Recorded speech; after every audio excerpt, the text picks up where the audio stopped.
probably the worst of them was in the early years. The Manning government was still in this province, and where employers committed what, even under weak legislation, were unfair labor practices, you had to prove beyond any kind of a doubt that this had been done, which was almost impossible. So personally, I got to a point, if I was making an application to certify, before I took that into the Labor Relations Board, I'd take a letter to the employer telling them that this was being done. So there was none of this, well, I didn't know this happened when I fired so many people. I didn't know there was a union on the scene. And if a campaign was going to be a lengthy one, sometime early in the campaign, I'd notify the employer. This may seem very stupid in many, to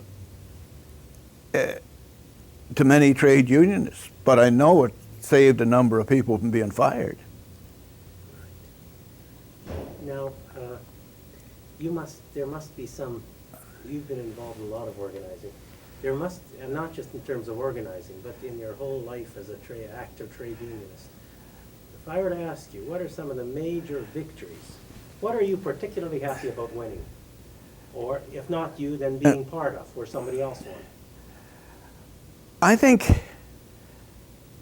one of the major satisfactions, really from a personal point of view, was War Dare, because that was, they involved some rather high-priced lawyers in that situation, and who simply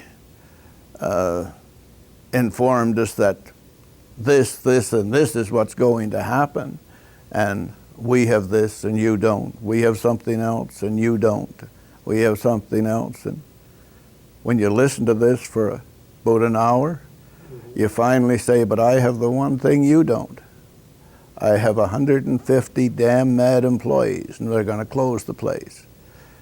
And you get an agreement.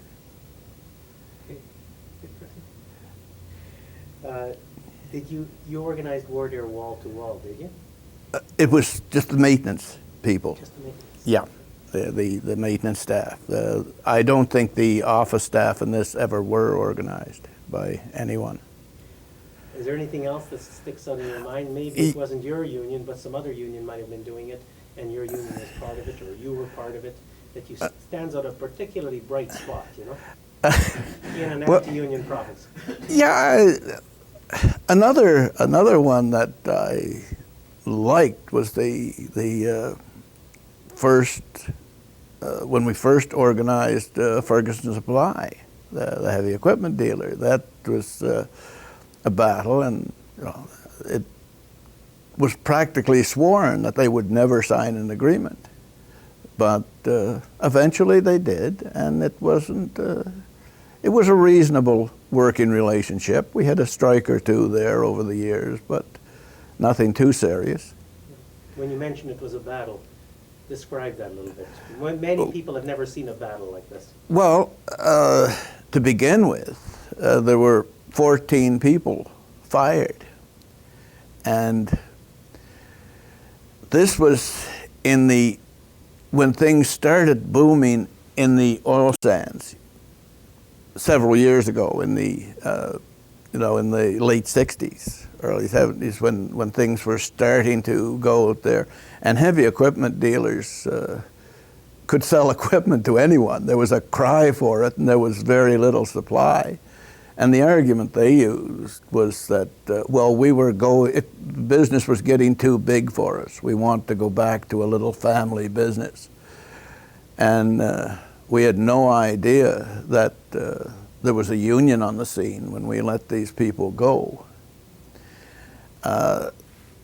However, one of the employees that was fired, who happened to be at the Labor Relations Board hearings, spoke up and said, yes, you did, I told you. And we did get all 14 people back at work, and it worked out quite well. The relationship was not bad afterwards.